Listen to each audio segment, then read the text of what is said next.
Anybody who's traveling down the journey of getting a child to play, their child, community kids, whatever, right? And say whenever you get stuck, it's like a Swiss knife. Just to build on the analogy, you don't pick up a Swiss knife every morning or 24 hours. It's not a you know thing you play with the whole day. But when you encounter a situation, is when the Swiss knife's utility comes into play. Right? You have to open a can and you have a Swiss knife. There, you got it. You want to cut something, you got a Swiss knife, there you got it. But you're not sitting around with a Swiss knife saying, what do I do with it? And that's really what the book is, right? Welcome to Inspire Someone Today podcast, a show where we dive into the stories and insights that has the power to create ripples of inspiration in your life.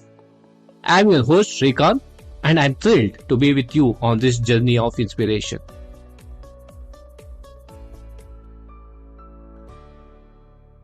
Hi, my dear listeners. Welcome back to yet another episode of Inspire Someone Today. Today's guest, they are not somebody new to Inspire Someone Today. They have been on the show in the past, giving their message of inspiration. It's an absolute joy and pleasure to welcome back two of our guests today. On episode number 5, we had hosted Saumil Majmudar, and on episode 100, we had Vijay Krishnamurthy. It took Saumil so long to come back, and Vijay so short to come back. Welcome to the show, gentlemen. Oh, thank you. Thank you, Srikanth. Pleasure to be back. And, this Inspire Someone Today has really gone from strength to strength from time we first spoke. Very, very happy and congratulations. Thank you. And congratulations to the two of you on your big milestone, which is getting kids to play. You're co-authoring this wonderful book, which is going to hit Amazon top of the chart somewhere later this month. And I wish it continues to stay that way all through the year. So congratulations. Thanks, Srikanth. And I'm hoping that if it does even a fraction of as good as what your podcast has done, then we'd be very happy. That's a tall climb, Vijay. Thank you so much. For the benefit of our listeners, just a quick intro of Vijay and Saumil. Vijay is a leading sports research scholar with over 25 years of experience, executive coach. Saumil is a co-founder and managing director of Sports Village, one of the leading company doing great in the field of sports. We are here to talk something that both of them have come together and doing something. It is not telling kids to play. And incidentally, the episode that we aired, Saumil, when we shot earlier on, it was called as Let's Play. And now it has taken a new avatar, which is called as Get Kids to Play. So let's get started with that. What was the motivation behind writing the book? And it's not about getting kids to come and play. It is more about the school leaders, the community, and the parents to embrace this whole concept of getting kids to play. Tell us a bit about this. Thanks, Srikanth. That is, it's a very reflective. I'm just thinking of the introduction that you made. So, incidentally, since you mentioned the 5th episode, I have listened to it, and who knows, that may have played a part in me pitching this idea to Saumil, saying, we're doing too many of these things, telling people how would we have a book also, right? But a quick one from my side is the motivation. Look, it's another COVID baby, if I may call it. Late 21 and early 22, and I remember reaching out to Saumil.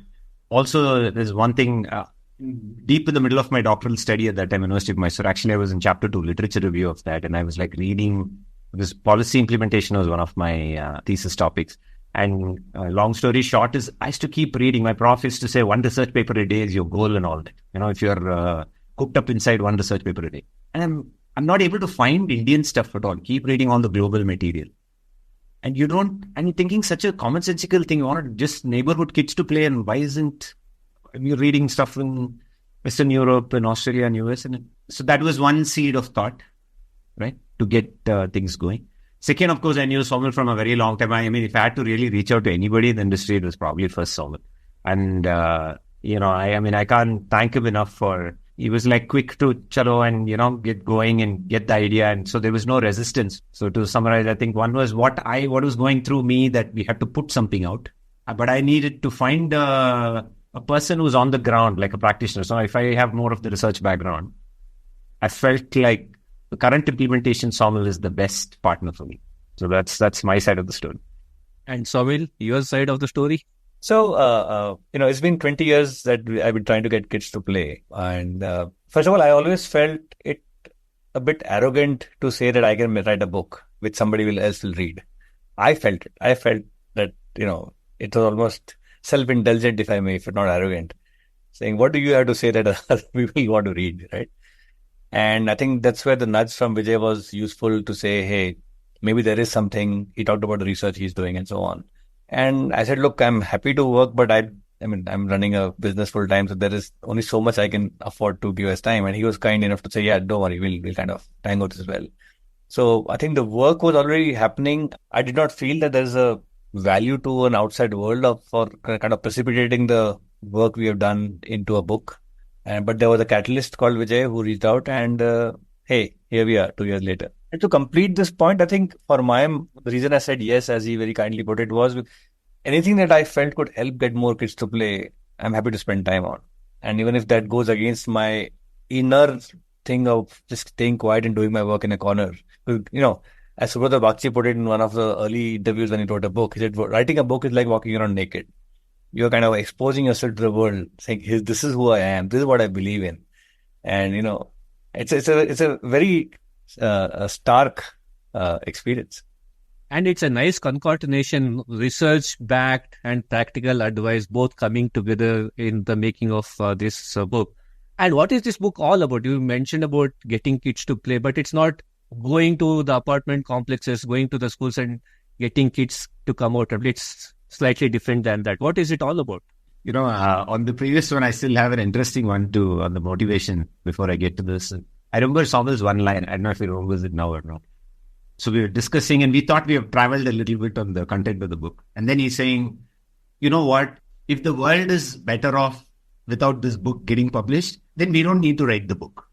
I remember one line like that. And I was thinking, all these things added into the book better be something which is very sharp and useful and kind of thing. So to your question quick one on the content here is, so Shika, I think you've been a parent, we're all parents also. There is no debate on, nobody's going to say, no, I don't want my kids to play, right? We want them to play and it's just not happening. So one thing we were pretty clear about from the start is how to make this happen was the only, missing gap here. And how to make it happen at a grassroots level in a simple way. And as we dug in more, we found that the most commonsensical things are actually becoming very useful, right? That's the journey that I also learned through the book. So in short, I think the chapter-wise is, where is the space for the kids to play? How can they find time? What about child's development? And is there a content or curriculum for them to follow for play and eventually organize sport?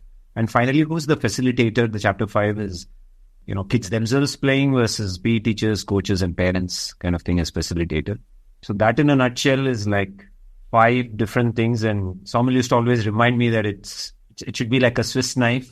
People should be able to just jump in. If they have this or that, they should be able to jump in and get stuff done. And luckily, I think it's turned out, at least to our extent now, it is when it goes out, we'll come to know that people resonate in the same fashion. And specifically, the call out was this is written more for parents, school leaders, and the communities. And you see them as enablers in this whole mission of getting kids to play. So what are some of the tools or techniques that you have outlined? I'll definitely urge our listeners to kind of go pick the book and read it in detail. But at a very cursory level, why this community in the first place? And 2, what are the specific things that you have kind of called out for them to play that role as an enabler? So let me take that and let me also add to what Vijay responded to the previous question. I think over the last 20 years that we've been trying to get kids to play, I haven't met anybody who says they should not play or they're playing too much and all. Everybody says they should play more. But when you double click on that view, after a point, people shrug their shoulder and say, okay, what do I do? And the problems that we hear are around these 5 placeholders, which is space. Where does my child play? Time. When does my child play? Right? Who is my child? What does he want to play? For fun, for competition, for whatever else, right? Life skills. What does my child play? Does he play a tournament? Does he go down and play for fun? Does he train? And lastly, who's letting my child to play? At one or all of these points, people would stumble and then they would kind of, hey, what do I do next? Nobody knows, right? And therefore, this book is meant to provide anybody who's traveling down the journey of getting a child to play, their child, community kids, whatever, right? and say whenever you get stuck, it's like a Swiss knife. Just to build on the analogy, you don't pick up a Swiss knife every morning or 24 hours. It's not a you know thing you play with the whole day. But when you encounter a situation, is when the Swiss knife's utility comes into play. Right? You have to open a can and you have a Swiss knife. There, you got it. You want to cut something, you got a Swiss knife. There, you got it. But you're not sitting around with a Swiss knife saying, "What do I do with it?" And that's really what the book is, right? And to your question of parents and school leaders, we found that kids want to play, but the time budget and let's say the money budget, let's just think of time and cash budgets of the child are not with the child. They are with the parent and the school leaders. Just think about a 24 by 7 by 365 of a child's life and map out how many minutes, hours does a child have to decide for himself or herself on what he or she wants to do. You will find it's very small. The reality is that as a child, your life is dictated by parents and school leaders. And therefore, it's one thing for us to say, hey, kids, go play more. But you're not addressing the fact that I only have 10 minutes to decide for myself. So very true. Which school I go to, my parents decide. Which board I go to, my parents decide. Homework karna hai, nahi karna hai, school leaders decide. Exam kab hai, school decides. So when do I decide? Never, almost. So we said, okay, let's address the real problem or the real stakeholders who can influence this. And in our journey, we realized that they also want to make a change. Everybody wants to do it, but we're struggling with how. And we said, oh, hey, here's a toolkit, and hopefully people will use the toolkit. Wonderful. I think the notion of why sports, why games is out of the window because everybody gets the why. It's the what and the how of it is what we want to address, and that is what Get Kids to Play addresses to a very large extent. And to a point, Saumil, the balance between time and money, if I bring in another dimension to this, is the academic success versus sporting success. I think that also plays a very big role in deciding, should I let students as a school leader or should I let my wards as parent to take up this particular sport or game or spend time on that. So how do you address this particular notion of time, money and priority? Yeah, I think, Shrikant, some of the questions you're asking almost feel like you read some parts of the book because we've addressed similar things like the balance between acads and sport and everything. To see, the answer isn't so simple with all these variables playing around, and that's what, our curiosity went into figuring out. So what we've done is, for a simple dilemma that you're placing, let's say studies versus sport, and let's say time becoming a crunch point for both of them, let's say. We've actually got enough evidences on the table that just because you're doing this doesn't mean the other one you won't do it. So there's a standard notion that you play a little bit more and your acad will suffer. Actually, just like we have bumped that myth quickly in the book. And also experientially, growing up, and maybe Saumil can add more, and I've never believed in that at all. And that hopefully we found more evidence. So what we're doing there is, again, back to who's the decision maker here? Again, parent or a school leader, telling them that whether it's research, whether it's on-ground implementation, actually, if you plan it and budget it well, both can coexist. So, and similarly, and so on. So, to your point, without revealing too much about, in the limited time, also commute and a lot of other things that are playing into the kids' time now, right? It used to be just acads and play time in our time, Shrikant. I'm just saying, back in the time, let's say 80s, 90s and all that. Now just imagine the number of other elements have come into a kid's life, right? Whether it's gadgets, whether it's homework, tuition, additional pressure on academics, right? So we've gone through like a navigation wheel like that for each chapter. And when things get even more complicated in terms of time budget, but we've still managed to come through. There's a great learning for us through the book. I initially thought we're putting out whatever we know, but in doing so, we also learned that it's actually about balancing the wheel, and it's still possible. Just to add to this, Shrikant, I think, you asked play and education. It's like all of us, let's say 3 of us all learned history, biology, chemistry, but none of us are historians, biologists, chemists. Why did we learn it? We should have just dropped out of that in 5th standard, 3rd standard, 4th standard. But we didn't. We are not allowed to. We had supposed to score good marks in that as well, even if you hated history or civics or chemistry. And that's the essence, that there's something that society accepts is required as a base foundation in education. Nobody asked the question, hey, you're never going to be a historian. Why are you learning history? But when I play sport, the question is, oh, are you going to be a sports person first? When I learn history, nobody's asking me, oh, by the way, your marks in maths are going to go down. I'm a good student if I'm learning history also. But if I'm playing sport more, oh, your marks in math will go down. So I think the fundamental construct of play and sport being seen outside education is the problem. And the symptom is what we are saying, which is, hey, if this, that, zero-sum game. The balance is possible. I think very often what's happening is people are wanting to do this and watch a movie and this and this and this and this. And then we say, hey, marks are going down. Of course, marks will go down. For recreational play, marks don't go down. If you really want to play professionally, seriously, and you're like traveling 10 days a month for tournaments, even there, I know people who manage to balance academic because they cut away from everything else. I'll give you a personal anecdote, which was a very humbling experience for me. I was fortunate to be selected for the Maharashtra badminton team in my 8th, 9th standard. Like good middle class kid, I realized usme paisa nahi hai. I went down the academic side. And I was fortunate to clear the JEE and got into IIT Bombay. And I honestly, walking into the campus, I thought I was this cool dude who was not only cleared IIT, but also played sport at a reasonable level. And everybody else around me are a bunch of geeks who are only doing math problems, right? I could not get into the IIT Bombay badminton team. Wow. The team had 6 people. I could not get into the team. And the level of sport in IIT Bombay, and I know it across IITs, is way superior than some of the things I saw in the school level in Bombay. Now, what is it telling you? It's right there. So it's possible. The moment you see this as a part of your journey and not as a either or zero-sum game. That's so very true. I would want to play out a snippet and equate this to what we're talking about if you can listen to this. In terms of your question about why play, one is, of course, personally, we as a team believe that play is a very powerful, magical medium. And all of us have individually benefited from it in our own way, as we have grown up and seen play, and I still play. A lot of my colleagues still play, and therefore it feels like this is something that is magical, that is available, that can make such a big difference to the world today. It can solve a lot of the world's problems in terms of play to build immunity. If you think of the current COVID context, physical activity is seen as one of the three ways in which you can improve your immunity, apart from nutrition and the other pieces are not in your control, your genetic background and your socioeconomic context. So physical activity and play is one. Play to build immunity, play to build community, break barriers, bring people together, play to build educational outcomes of improved discipline, improved focus in classrooms, improved academic outcomes, play to build brotherhood, play to build nationhood. So I think it's possible to do.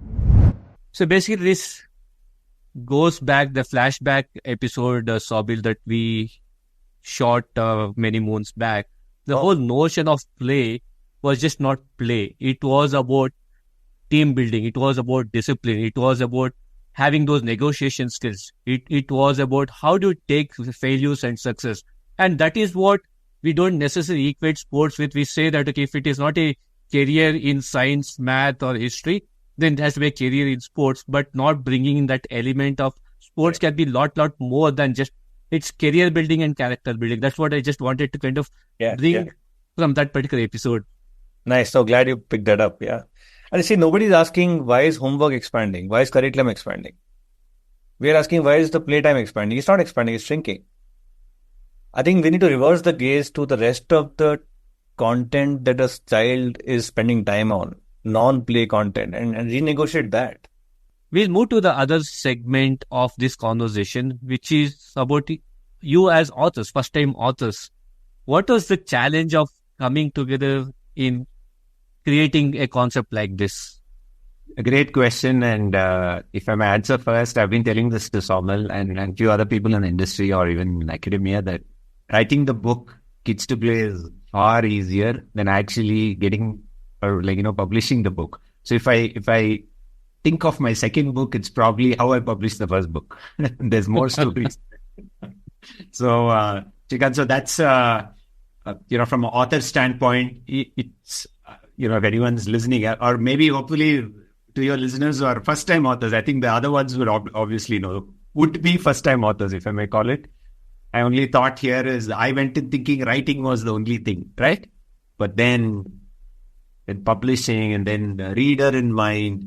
So the multiple drafts and this is where I think Saumil's contribution is stellar, right? He's always thinking if the reader picks up that page number, what is he getting? So I felt like Saumil always gave me that, at times if I have to tell you, maybe I'm just exploring the sky and Saumil's always showing me the landing strip usually, right? And so that reader in mind or audience in mind is something that I learned through this book, because in academia writing, it wasn't happening. You're again writing to fellow scholars, fellow academia guys, and you're already thinking they're at a point where if they're downloading that research paper, they're doing it and they're already at a particular point of finding it. But here there's a book from a mainstream book going to parents, and they may not have that much time to dig into the research material. So that's, and one key point before I turn it over to Saumil is I think one of the brilliant ideas in the book, again with reader in mind, is as each section flows, Sri, there's always like a to-do coming in throughout the book. Every second or third page, if you're talking about limited space, if there's a traffic filled, and how do you get kids to play? If you're thinking of that scenario, we don't wait till the end of the chapter or end of the book to say this is what you need to do. We quickly landed right there. In that section itself, what are the existing solutions and how can you optimize for the moment, whether it's a parent or a school leader? And trust me, I think once we cracked that, I felt myself that the writer's block, or now I could bring in more scenarios because I know how I could land it also. So that cycle was helping me. Yeah, but we both could run another entire series on the writing and the publishing especially. I mean, it's a different story. So needless to say, it's going to be an action-packed book. With that said, just very recently, I had Rohan Bopana on the show, who incidentally went on to become the world's, not that because he was on the show, but truly because of who he is and what he has done to the sport. Similar to that, taking that analogy, this is also like the doubles game, right? Vijay has his own set of things he contributed in the making of the book. Saumil, you did that. How easy or tough it is, one with an academic bent of mind, one with a practical bent of mind, to kind of force that partnership. And secondly, I hear both of you telling multiple times saying that you always kept the reader in mind. Does it kind of become very hard because you kind of resonate with lot many things personally, but you don't know how the audience resonate with that? So how easy or difficult what is to kind of bring that balance to always say that, look, this is what I am thinking, but is that what the reader want? Is that what the audience want? So two-part question. One is, how do you center yourself from a reader versus a writer? And second is the doubles partnership. So on the first reader writer, I think the question may be related to the previous question as well. I think the real question is, once you have clarity on the why, and why you're writing this book. Once that why clarity comes, then it helps you to negotiate even your internal versus external questions, or even your doubles analogy that you're using, right? Because the doubles analogy or your writer versus reader existing conflict, if you will, is only as relevant with the why frame. If the why frame ka answer is not clear enough, then you can do anything you want, right? I could write a journey but the why is in, we want people to pick up the book and actually get kids to play, right? So that's one important thing where it just cleans out this thing that you might want to say some stuff, but then add a layer which is relevant to the reader, right? And that, I think the tango, if you will, was that the research helped create, in my mind, the grounding for the topic. Ki Iceland mein ye ho raha hai, UK is doing this, US is doing this, India has this, now we have this problem, and now here's the solution. It kind of almost landed. There was a runway and we kind of landed on it. I think that's where I think this thing went well in having a research plus a practitioner, because of the why. The why was to convince parents. And remember, parents and school leaders also, because they are the ones responsible for a child. It's not about them controlling the budgets of time and cash, but also they are responsible. So if they are the ones responsible for child's development, how do I give them enough to do what we think? That's the writer part. See, the writer, we are saying we think sports is the best thing in the world. It can solve all the world's problems. The world doesn't think so yet, right? Yet. At some point, we think it will. So as a writer, I need to now land to the reader's view. That reader is not convinced about my religion or sport, right? And there will be some who will be never convinced. So let them be. But the remaining who are willing to kind of at least listen to my pitch, I need to give them a landing strip from where they are to where I am.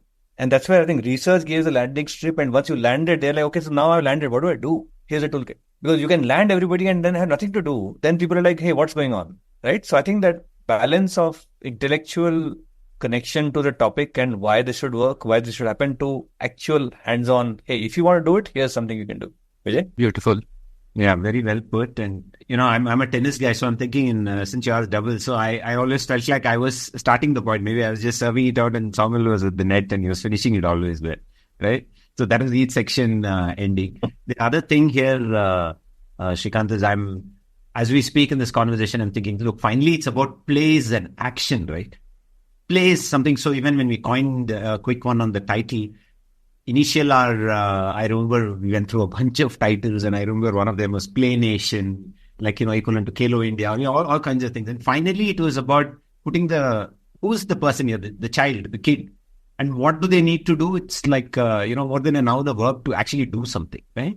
And so somewhere I think that this is not one of those lazy Sunday afternoon reading kind of fiction book or any other book of that. If you read it, then you're going to do something and implement something, right? The closest analogy, Shrikant, I can think of is like a cookbook, right? If you're reading about a recipe, you have to actually go cook after that. You can't just read about it. So hopefully parents and school leaders, when there is deficit of play, whether there's not enough space in the school, the kind of scenarios that we've traveled through and learned is quite a lot. I mean, it's great learning for me also, right? And given all that, then for each situation, hopefully there is the first nudge for making things happen. Simultaneously inspiring and useful is the phrase very kindly Dr. Rukmini Banerjee gave in her testimonials after reading the book. Wonderful. I just hope that this book finds a place in every school library when the book gets released.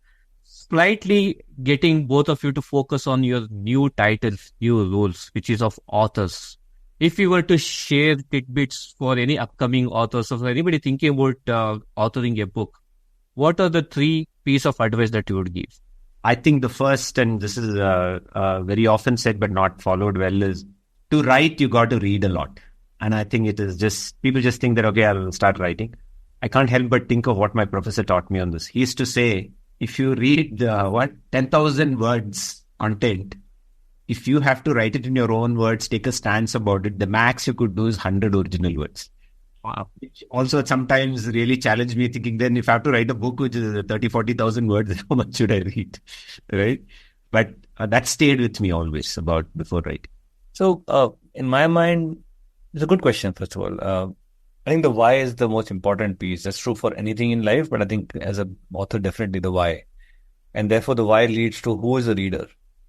If you're not clear about that, you can tend to write a book or try to write a book for everybody who doesn't work. And the third is depth.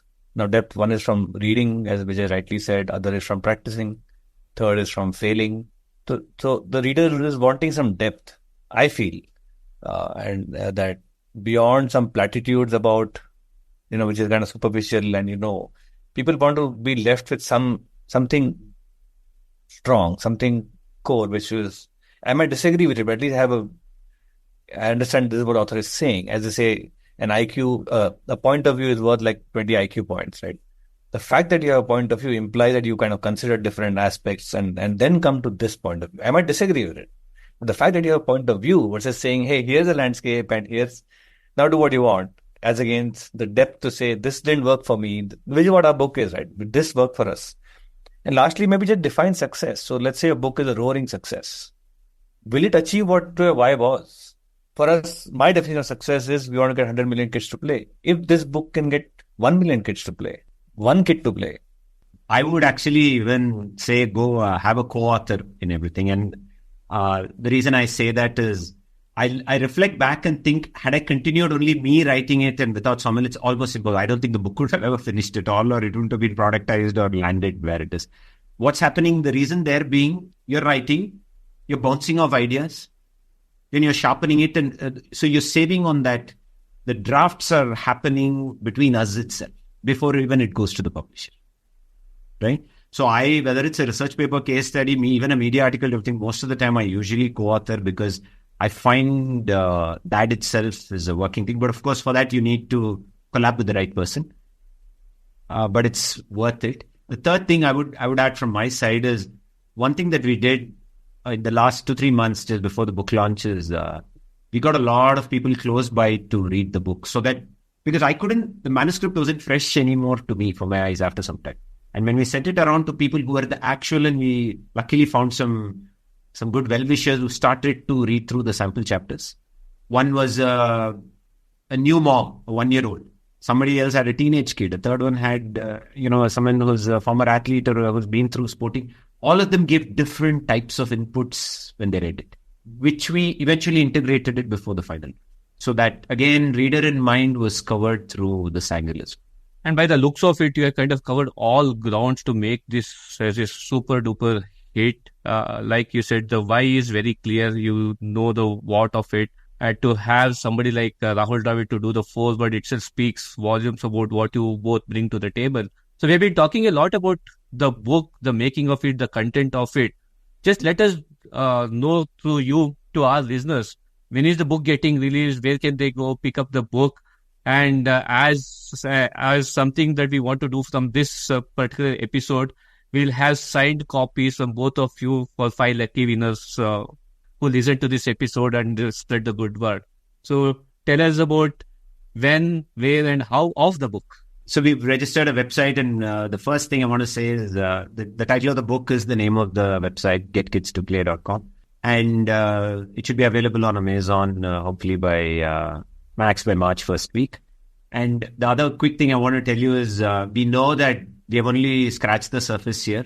So anyone has feedback and all that, it's going to roll in, and we're going to make it a digital thing, and edition 2 onwards and continuing content is going to flow into the website.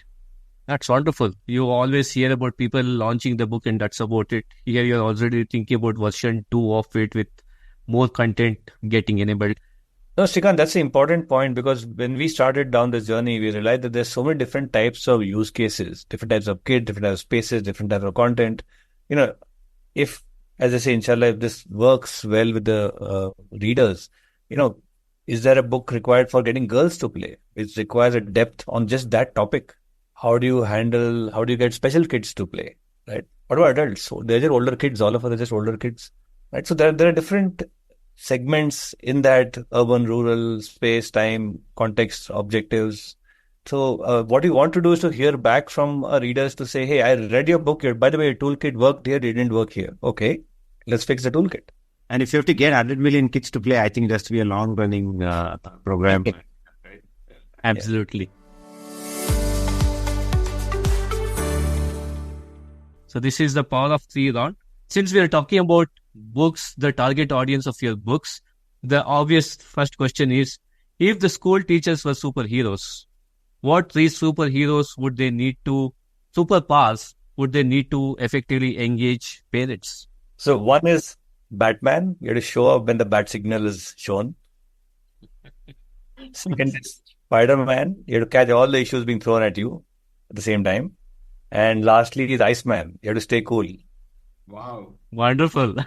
I think we should just go to the next question. Math is going to be... The only one I'm going to add is for a school leader, the superpower has to be like marks for sports kind of thing, equal marks for play. And it has to be there, and it has to be there along with math and science and English and everything.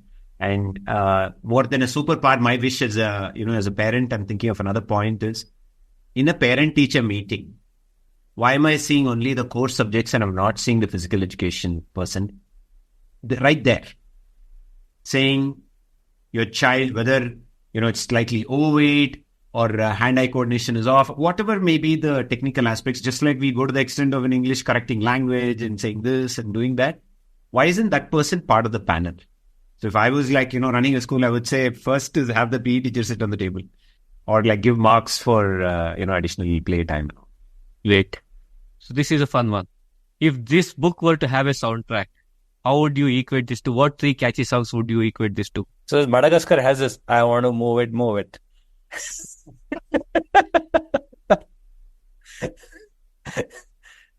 I don't know if you remember that song, but yeah, Yes. physically fit, physically life. So it's kids and fun. Yeah, that and maybe Chak De. Mm-hmm. See, these football World Cup songs are very famous, right? So I'm thinking of a little bit back in time. Ricky Martin's Undos. Wow. Shakira's Waka Waka for the World Cup thing. And of course, from an Indian context, I think one of the sporty tracks I used to like is Baag Milka Baag. I mean, basically, Nice. getting Yeah. you to do stuff, right? Yeah, even Dangal has a nice track about Yeah. chasing the world. I thought those were two tough questions, but you guys aged it up like true blue folks. Great going. Three recommendations for the listeners to take action. Both what have we discussed so far in terms of getting kids to play, in terms of the roles they can play. So let me give it a shot then. So one for it's just for three recommendations for the listeners. I think one is to ask yourself, is this a problem worth solving? I think very often we are not spending time on even the problem that kids are playing, not playing enough. Is it a problem worth solving? And if you spend 30 seconds on it, the answer is typically yes. And if it is worth solving, then the second recommendation I have is that be the voice of the child. The children have no voice in the system today, right? Be the voice of the child, talk to kids, talk to adults, talk to school leaders, talk to communities. But with the voice of the child, be the representative, be the adult voice of the child if you can. Because children are not at the table. When decisions have been taken about space, time, content, children are not in the room at all. Can you be that voice of the child saying, hey, in apartment complex, we are making it all mandatory for kids to go out and play. And because people are walking inside and therefore they'll get hurt. Can you be the voice to say, hey, can you balance both? Why should kids go out and play? Why can't adults go out and walk and kids play inside? So you need a counter. And very often in society, maybe especially Indian, when the kids ask the question, they're seen as rude and impolite and disrespectful of elders. But can an adult come and say, hang on, let's talk? And I've seen it in real life where I stay, right? Where you needed somebody to negotiate back and find a solution. So that's the second part, right? And third, well, use a toolkit, our toolkit, some other toolkit, whatever. Just use toolkits and get more kids to play. Yeah, from my end, Shrikant, I think what I've learned through the book also is the solution is a lot closer and easier than we think. If you take a walk around, this general thing, you just think that space is not there. Through the book, I also learned that whenever I used to go for my evening walks, kids are not looking for this perfect sports arena or stadiums to go play in. And parents sometimes think that I should take them to this best place and all that. But for initial grassroots and getting them to play, you don't need that kind of thing. So the solution is a lot closer, I feel. If whether the parent or a school leader is just willing to just look for it, it's not very far away. And the sustainable solution is actually in your neighborhood, right? That's one. Second is adding to what Saumil said, which is the voice for the child, and think of the holistic development of the child. And I'm just saying this because we are on the show. Me and Saumil are probably part of the brain is in sport and part in our work and academia, all that we did. I would all the time credit it to sport. Whether it's all the life skills, resilience, and you have to bounce back, all that is. So you don't realize the value of this play and sport in a child's life until much later, usually, if you don't put in those ingredients. And I think it's really important to think of the child's long-term development first. And play and sport is going to be such a critical part, even more so now, because you're talking deficit of play in urban spaces, obesity, all that is going to become a bigger problem. So just integrate play as much as possible. Great. The last of the power of three round. What three micro experiments can you recommend to integrate play into everyday life? I can think of one, Shrikant. So this is from my personal, so where I live in, because I'm a tennis guy and there were tennis courts. And so they used to think that rigidly this is only a tennis court and somebody else should go play out there and things like that. Eventually, both parties agreed, the soccer camp or the tennis camp. Eventually, they found out a multi-sport surface. And that place was like running full capacity till 9 p.m., even with floodlights. I think that was the simplest experiment and everyone thanks even. It was done 8 years ago. And it turned itself into a multi-sport place. And That was a small experiment that paved the way for a long time. So the other experiment that's worth thinking about is, pick a space and time. Let's say Saturday morning, 9 a.m. in the neighborhood park. And say, hey, Saturday morning, 9 to 10, we are all going to play a fun game of whatever, cricket, football, whatever. And just broadcast in your neighborhood saying, Saturday morning, we're going to play. And you show up. You'll be surprised how many people will show up. So there's this pent-up demand, desire to play. There are not enough avenues where I can aggregate with other like-minded people in a fun way, not in a competitive way.